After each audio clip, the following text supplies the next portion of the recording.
अरुण मिश्रा जी जो हमारे दूसरे वैद्य हैं, उनको मैं निवेदन करूंगा कि वात पित्त कफ आप सुनते आ रहे हैं, काफी लोगों को पता होगा, काफी लोग थोड़ा नहीं जानते होंगे, थोड़ी सी उसके बारे में आपको थोड़ी जानकारी देंगे। वात पित्त कफ के बारे में कहा गया है मुझे आप लोगों को बताने के लिए।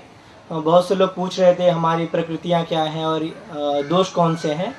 प्रकृति के बारे में मैं आपको पहले बता दूं कि जो जन्म के समय हमारी प्रकृति मतलब फिक्स हो जाती है, जैसे गर्भ में जब बच्चा रहता है उसी के समय जो भी जिस प्रकार का खान पीन आहार विहार रहता है उस हिसाब से हमारी प्रकृतियां बन जाती है। आयुर्वेद कहता है कि टोटल 7 तरह की प्रकृतियां हैं, वात पित्त कफ इन दोनों को मिलाकर, और एक सम जिसमें वात पित्त कफ तीनों आ जाते हैं।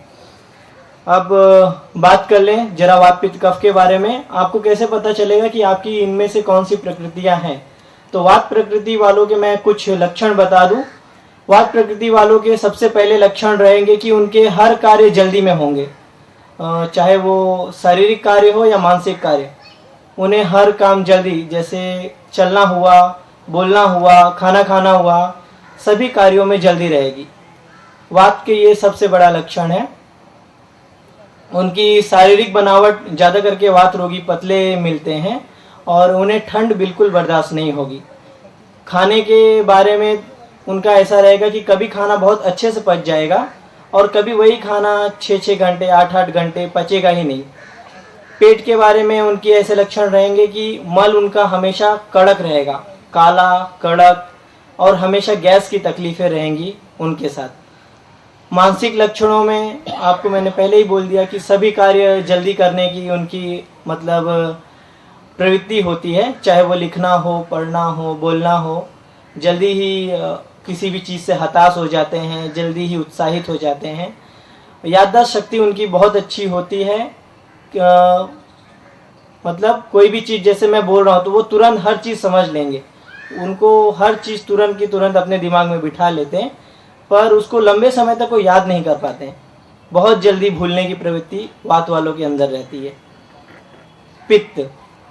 पित्त के बारे में ऐसा है कि शरीर में जो भी गर्म चीज़ है, हाँ वात का एक और चीज़ कह दूं, आपको कैसे पता चलेगा आपके शरीर में वात बढ़ा है कि घटा है? तो आपको जब भी शरीर में कहीं भी दर्द हो, किसी भी प्रकार का दर्द हो, तो वो समझ लीजिए वात का ही लक्षण है।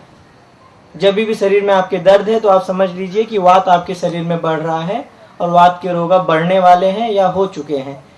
पित्त के लिए, पित्त वालों का सबसे पहला लक्षण है गुस्सा और गर्मी। सबसे ज़्यादा उनको पसीना आएगा, सबसे ज़्यादा गर्मी रहेगी। उनके शारीरिक लक्षण कुछ ऐसे रहेंगे कि उनको भूख बहुत ज़्यादा लगेगी, प्यास बहुत ज़्यादा लगेगी और पसीना भी बहुत होगा। भूख ज़्यादा लगेगी, खाना ज़्यादा खाएंगे तो इसलिए बार बार बाथरूम भी वो बहुत बार जाते हैं। पित्त वालों के साथ ऐसा है। शरीर में उनको ठंडी बहुत अच्छी लगेगी, गर्मी बिल्कुल भी उन्हें बर्दाश्त नहीं होगी किसी भी तरह से, जितने भी पित्त के रोगी हैं या पित्त प्रकृति वाले लोग हैं।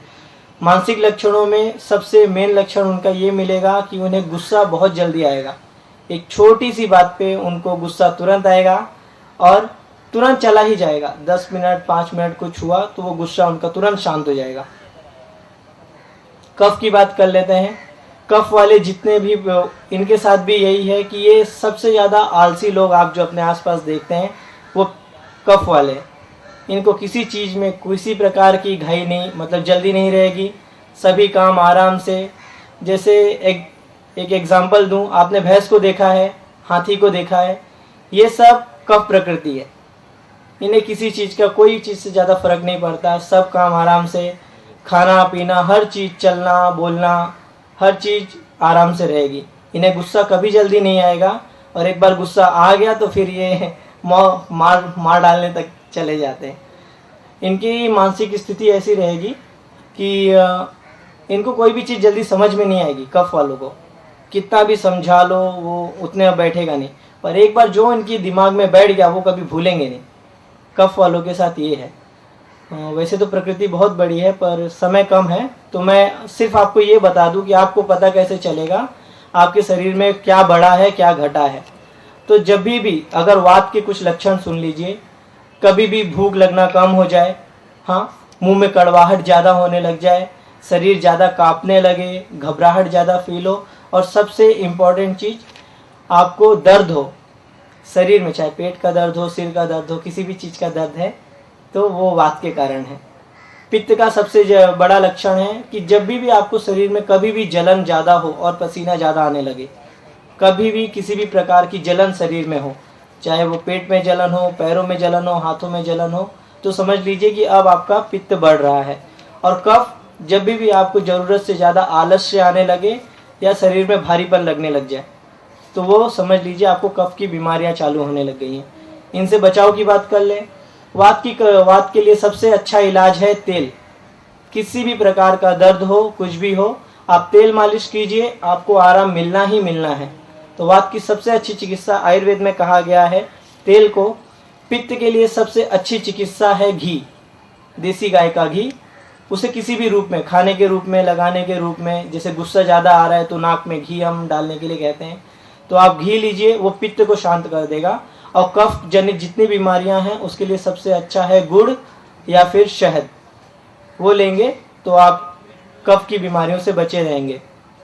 अंतिम वाक्य, आयुर्वेद में जैसे गुरुजी कह रहे थे कि उपवास करना चाहिए, आयुर्वेद में सभी बीमारियों का शुरुआत ये कहा गया है, सर्वे रोगा अपि मंदाग्नि। सर्वे रोगा अपि मंदाग्नि मतलब जब भी आपकी भूख कम हो जाए या आपको भूख ना लगे तो आप समझ लीजिए कि सभी रोगों की शुरुआत हो गई है। चाहे वो किसी भी तरह का दर्द हो, पहले सबसे ज्यादा असर डालता है आपके खाना पचाने के अग्नि पर। तो जब भी अगर आपके पेट के अग्नि में कुछ तकलीफ आ रही है तो आप समझ जाइए कि आपको बीमारियां चालू हो गई हैं। और इतना ही, जितनी छोटी बीमारियों का वो बताया है, उतना ही छोटा इनका और उतना ही असरदार इलाज भी बताया है। क्या?